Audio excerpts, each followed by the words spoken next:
Hello friends, welcome to my channel. আশা করি সকলে ভালো আছেন। আজকে আরেকটি টপিকস নিয়ে আপনাদের মাঝে হাজির হলাম। সেটা হচ্ছে ওভেন ফ্যাব্রিকের কস্টিং কিভাবে নির্ণয় করতে হয়।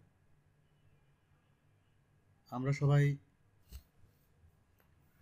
জানি ফ্যাব্রিক্স, একটা গার্মেন্টস তৈরি করার আগে আমাদেরকে ফ্যাব্রিক্স মেক করতে হয় এবং এই ফ্যাব্রিক্স বুকিং দিতে আমাদেরকে বিভিন্ন টেক্সটাইল কিংবা নিট ফ্যাব্রিক কিংবা ওভেন ফ্যাব্রিকে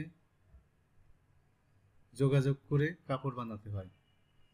কাপড়টা বানানোর হওয়ার পরে আমরা গার্মেন্টসে সুইংয়ের মাধ্যমে একটি পোশাক তৈরি করি। এখন কিভাবে আমাদেরকে ফ্যাব্রিক্সের কস্টিং নির্ণয় করতে হবে সে সম্পর্কে আজকে জানব। এখানে আমি ওভেন ফ্যাব্রিকের কস্টিং সম্পর্কে আলোচনা করব। বেশি কথা না বাড়িয়ে চলুন শুরু করা যাক। ওভেন ফ্যাব্রিকের কস্টিংয়ের ক্ষেত্রে আমাদেরকে কিছু বিষয় মনে রাখতে হবে এবং এভাবে পর্যায়ক্রমে টোটাল কস্টিংটা নির্ণয় করতে হবে। প্রথমে আমাদেরকে ইয়ানের কনজাম্পশন এবং কস্টিং বের করতে হবে। এরপরে ওয়ার্কিং এবং ডাইংয়ের কস্টিং বের করতে হবে। উইভিংয়ের একটা কস্টিং আছে, এটা আমাদেরকে নির্ণয় করতে হবে। ফিনিশিং কস্টিং বের করতে হবে, প্রফিট রাখতে হবে এবং সর্বশেষ টোটাল কস্টিংটা নির্ণয় করতে হবে। আমরা জানি ওভেন ফ্যাব্রিকে ওয়ার্পিয়ান এবং ওয়েবটিয়ান ব্যবহারের মাধ্যমে বুনন করা হয়। সো এখানে আমাদেরকে ওয়ার্পিয়ান এবং ওয়েবটিয়ানের আলাদাভাবে কনজাম্পশন নির্ণয় করতে হবে। এরপর আমাদেরকে ডাইং কনজাম্পশন এবং কস্টিংটা নির্ণয় করতে হবে। এখানে আমরা ডাইং ডিপার্টমেন্ট থেকে ডাইংয়ের কস্টিং এবং কনজাম্পশনটা জেনে নেব। ধরি এখানে আমাদের ডাইং কনজাম্পশন এবং কস্টিং 45 সেন্ট প্রতি গজের জন্য। এরপরে যেটা আসে উইভিং অ্যান্ড কনজাম্পশন কস্টিং। 100% কটনের জন্য 100%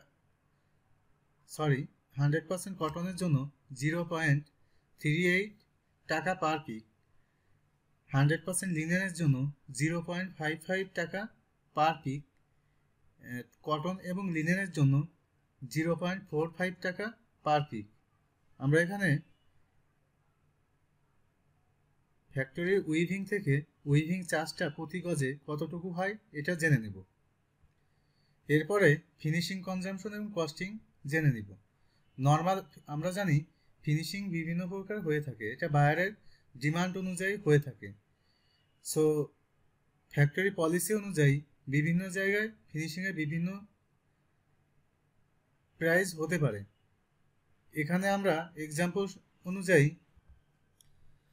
নর্মাল ফিনিশের জন্য এখানে আমরা 12 টাকা ধরেছি, ওভারডাইজের জন্য 45 টাকা, স্ট্যান্ডার্ডের জন্য 5 টাকা, হিট সেটের জন্য 5 টাকা, ব্রাশের জন্য 5 টাকা প্রতি গজের জন্য।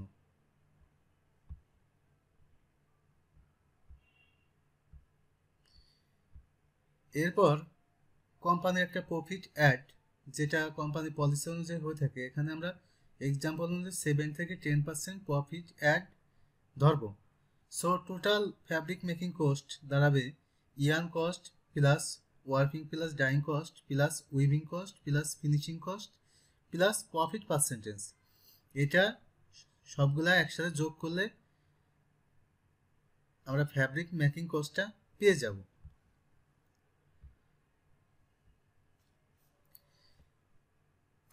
সো এখানে 100% কটনের জন্য আমরা কটন ফ্যাব্রিকের জন্য কস্টিং নির্ণয় করব, যেখানে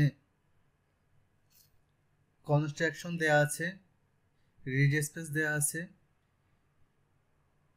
মূলত এই ডেটাগুলো থেকেই আমাদেরকে কস্টিং নির্ণয় করতে হবে।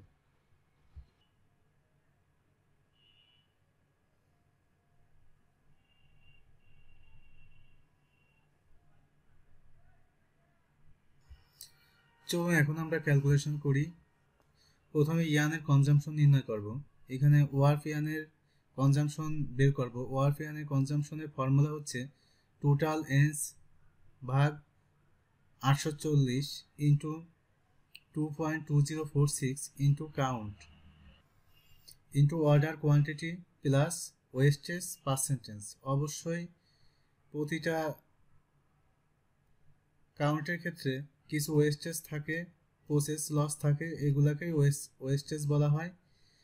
ওয়ারপিয়ানের ক্ষেত্রে আমরা সাধারণত 25 থেকে 35% কিংবা কিছু কিছু ক্ষেত্রে 40%ও হয়ে থাকে, এবং ওয়েফটের ক্ষেত্রে আমাদের 7% থেকে শুরু করে 12% 15% পর্যন্ত ওয়েস্টেজ হতে পারে। এখানে যদি আমাদের টোটালেন্স দেয়া না থাকে, টোটালেন্সটা আমরা অন্যভাবে নির্ণয় করতে পারি। Total ends equal to EPI into reed space, এটা দিলেই আমরা টোটালেন্স পেয়ে যেতে পারি।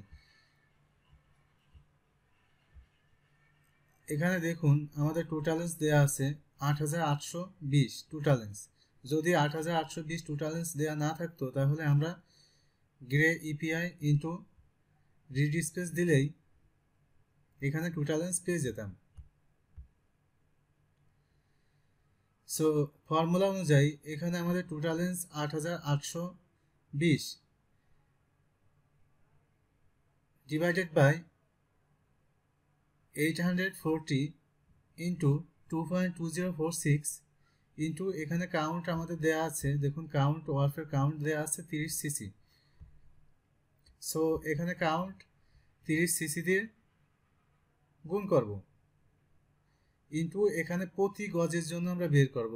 সো অর্ডার কোয়ান্টিটি এখানে আমরা 1 ধরি, যেহেতু প্রতি গজে বের করছি, সো এখানে আমাদের order quantity 1 plus wastage 35%।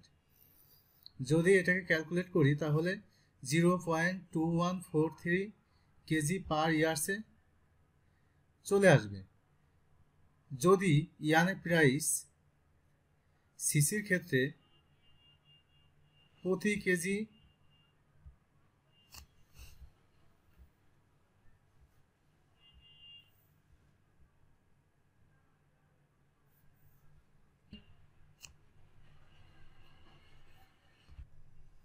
Price আসবে 0.2143 ইন্টু $4.85।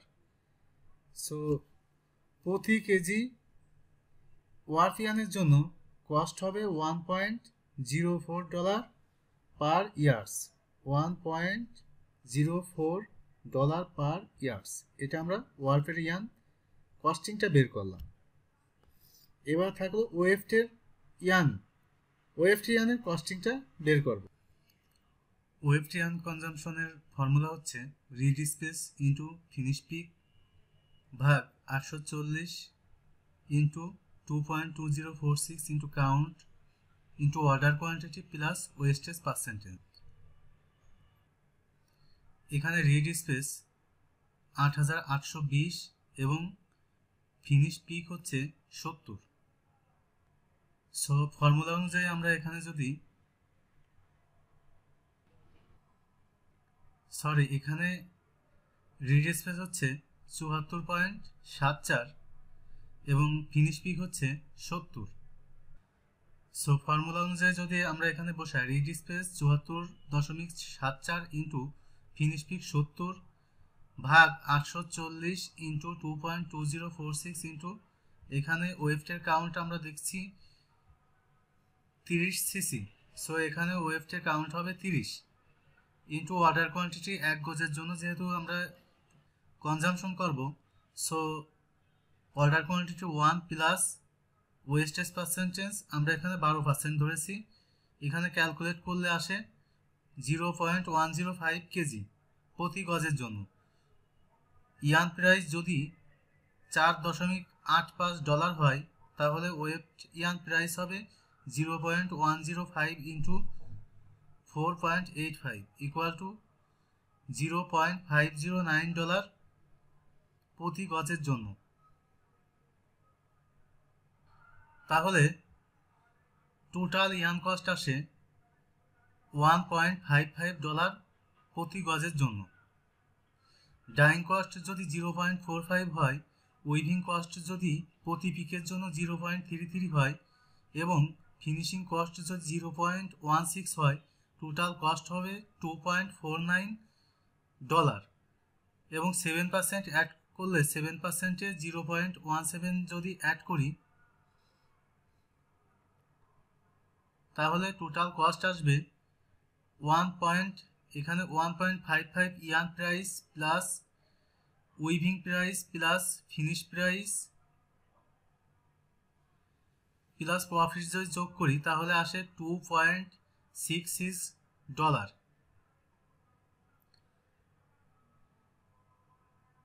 সো এভাবে আমরা গ্রে ফ্যাব্রিকের কনজাম্পশন সহজেই বের করতে পারি প্রতি গজের জন্য।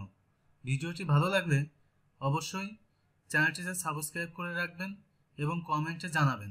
ধন্যবাদ সবাইকে।